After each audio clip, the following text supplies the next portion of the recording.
Hello everyone and welcome to another MoTeC M1 training webinar. My name is Mark McCoy and I will be your host. Today is the fourth in my line of initial setup workbook webinars. Today we'll be concentrating on the sensor worksheets. There's 3 sensor worksheets in the general purpose package for the M1. The first worksheet is for critical sensors. Now, critical sensors are ones which are needed for the control of the engine, so the fuel and ignition models. You actually need these sensors. If you don't have these sensors, then you at least need a very accurate default value, which shouldn't be too hard to work out. The second page is for optional sensors.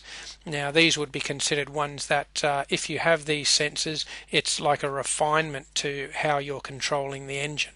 So they're probably fairly highly recommended but not critical to making the engine go. On the third page, which is other sensors, these are ones that would be included for other functions such as boost control. There's also things like brake pressure. So if I move over to my ECU now, we're on the initial setup workbook and I'm starting on page 4.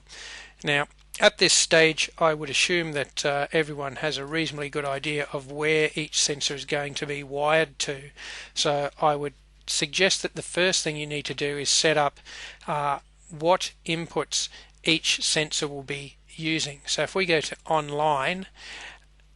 Tools and Edit Input Output Resources, we basically get a list of all the channels that we have, whether it be a sensor or an output, and we can get a list of where each of them are wired to.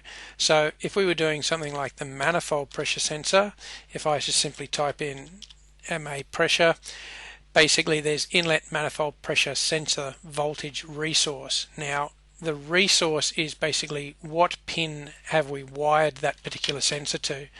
So with my drop down menu I can actually choose which input is being used for the manifold pressure.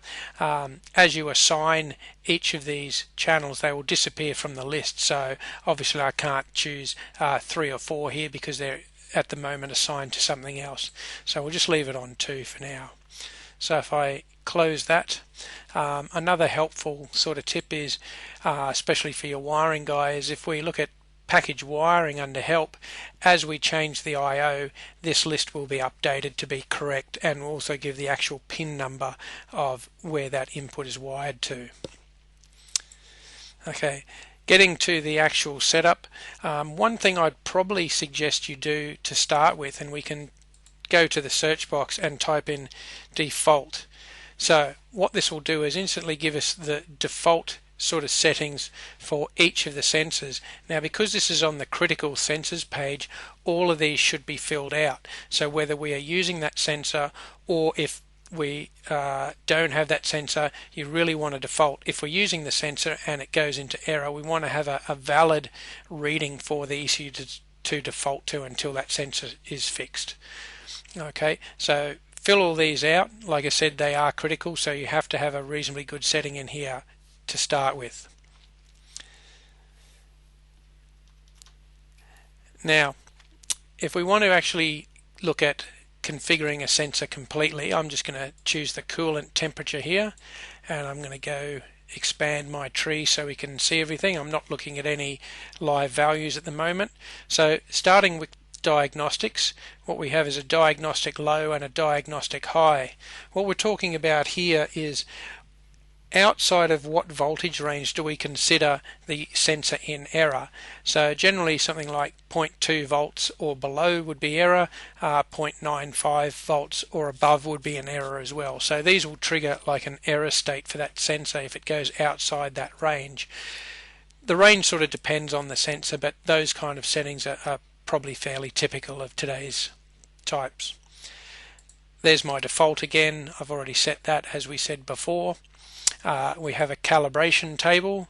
So as with any of our ECUs before, you've had to set out what voltage equals what temperature in this case.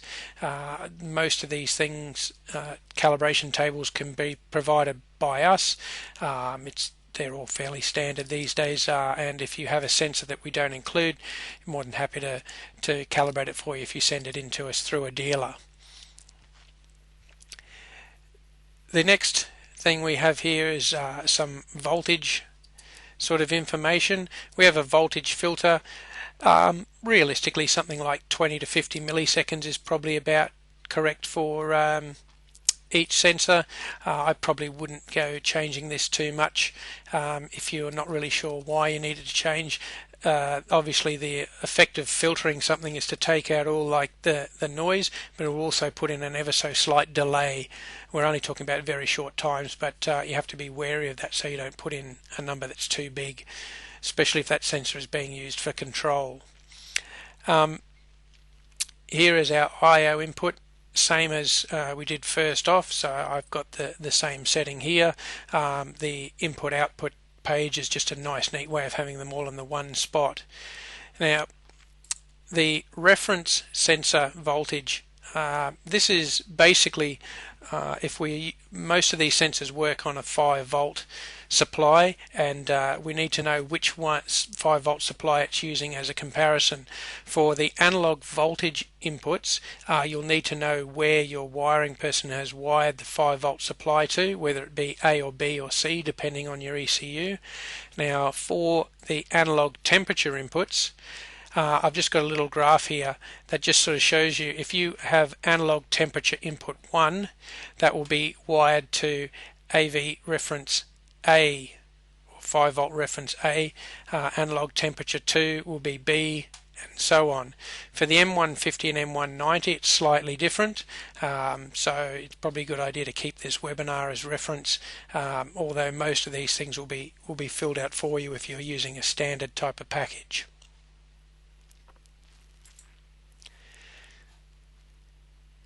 Now, a couple of other things we'll go through. If we go to something like the throttle sensor, I'm just going to click open all of these.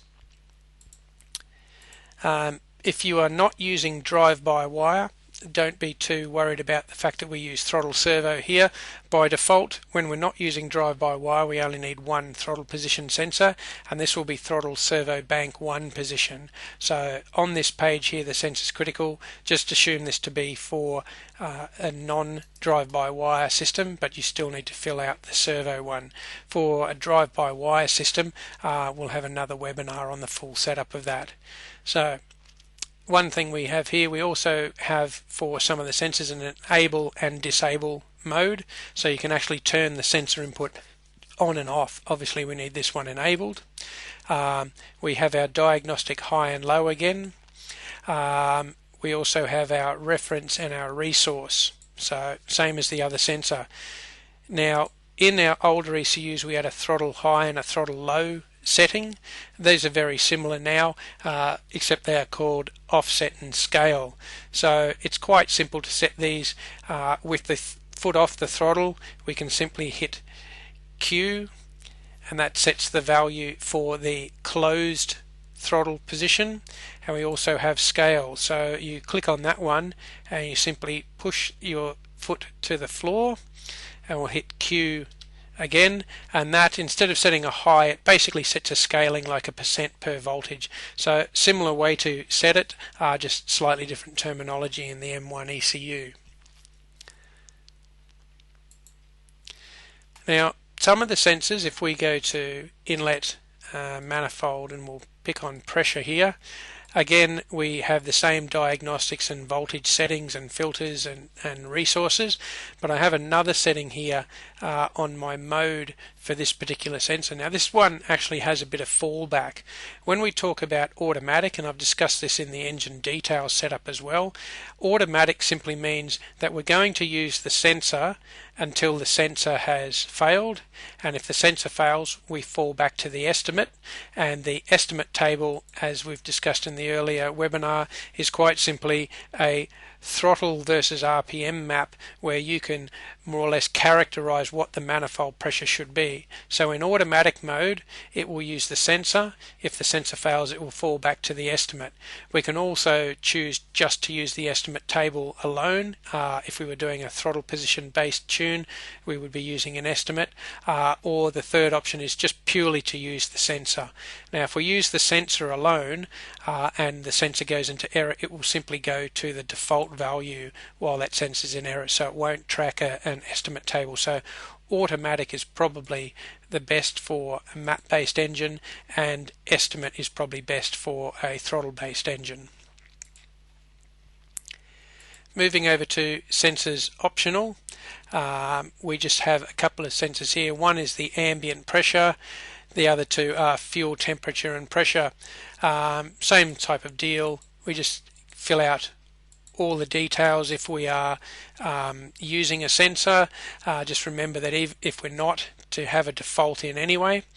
The one here that I would probably choose as one that I definitely need would be fuel pressure, although like I said, being on the optional, it's not critical to have this sensor, but I think it's a pretty good idea. So again, same details similar to the ones on the critical page. Moving over to sensors other, this is where we have all our extra sensors which probably aren't used for engine control, but they might be involved in some of the other functions like the intercooler sprays and things like that. Just one other option, if I pick on something like brake pressure here, again no real difference. We have our voltage, our diagnostics, our defaults, etc. Just one other option here is we can actually have the sensor come in on CAN as well. So here we choose whether it's a calibrated or a raw value.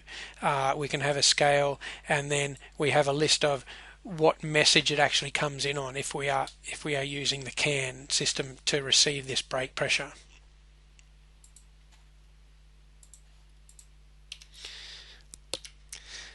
Okay, thanks for watching. I hope this has been a helpful webinar.